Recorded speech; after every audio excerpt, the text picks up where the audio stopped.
Hey, I get it, you're staring at that upgrade RAM option in your laptop's BIOS screen and wondering if splurging on a 64GB kit is really worth it, or if you'll just end up with a bunch of unused memory eating up your budget. I've been in the same spot a few times, especially when I tried to push a high-refresh gaming laptop to handle both a 144Hz title and a live stream at the same time. The whole idea of adding more RAM feels like a safety net, but the question is whether Samsung's 64GB, 232GB, DDR5 5600MHz SODIMM kit actually delivers that safety without creating new headaches. Link is in the description if you want to check the product details on Amazon. First off, let's talk about why you'd even consider 64GB of RAM in a laptop. Most modern games run comfortably on 16GB, and even heavy titles like Cyberpunk 2077 or Microsoft Flight Simulator rarely need more than that unless you're also doing background work. The sweet spot for pure gaming is usually 16GB to 32GB. The real reason you might need 64GB is if you're multitasking heavily. You could be running the game, a streaming encoder, a browser with dozens of tabs, Photoshop, and maybe a virtual machine all at once.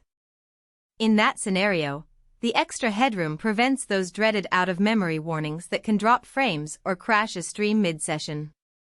Now, Samsung's kit is built to the JEDEC DDR5 standard, 5600MHz speed, and runs at 1.1V. Those numbers sound impressive on paper, but the practical impact comes down to how your laptop's memory controller and BIOS handle that speed.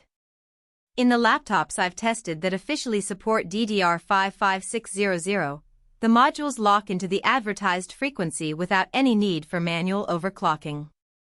The result is a noticeable bump in loading times when you're moving large assets around. Think opening massive Photoshop files or loading sprawling open-world maps while a background recorder is active. For most gamers, the difference between 5600 MHz and the more common 4800 MHz isn't going to turn a 60 frames per second game into a 120 frames per second experience, but it does shave off a few seconds when swapping large textures or during level transitions in data-heavy titles. One thing people often overlook with high-speed DDR5 is heat. The modules themselves don't generate a lot of heat, but the memory controller can work harder, which sometimes translates into a slight rise in overall system temperature. In my tests with a mid-range RTX 3060 laptop, adding the Samsung 64GB kit nudged the CPU's idle temperature up by about 2 degrees Celsius. Under full-load gaming while streaming, the rise was a bit more noticeable, around 3 to 4 degrees.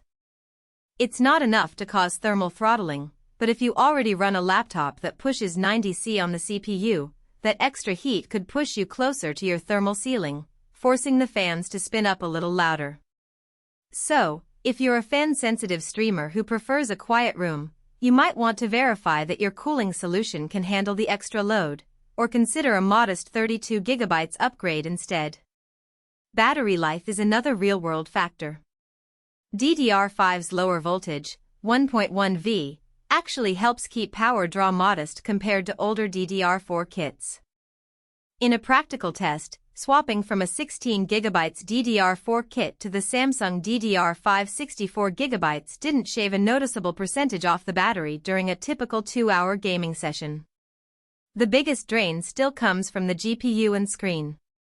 So, you won't lose hours of unplugged playtime just because you added more memory, which is a relief for anyone who likes to game on the go. Let's talk about compatibility. Samsung lists the kit as compatible with select DDR5 laptops, notebooks, and all-in-ones. That sounds vague, but in practice it means you need a laptop that already ships with DDR5 and has 2 free SODIMM slots. If your machine only has 1 slot, you'll have to replace the existing module, which could be a hassle if you're not comfortable opening the chassis. Also, some Ultrabooks have firmware that caps memory speed at 4800 MHz regardless of the module's rating.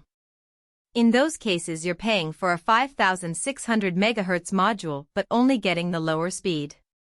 Before you order, double-check your laptop's service manual or the manufacturer's support page for the exact memory specs they support.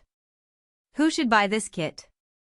If you're a content creator who uses a gaming laptop as a portable workstation, think video editing, 3D rendering, or running virtual machines, 64GB gives you the breathing room to keep everything fluid.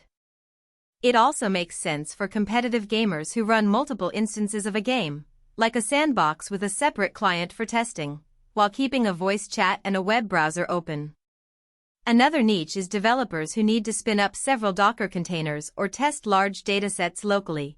The extra RAM prevents the system from swapping to the SSD and slowing everything down. Who should skip it? If your primary use case is single-player gaming on titles that don't exceed 16 GB of RAM usage, you're probably overpaying. The same goes for budget laptops that can't even hit the DDR5 5600 speed or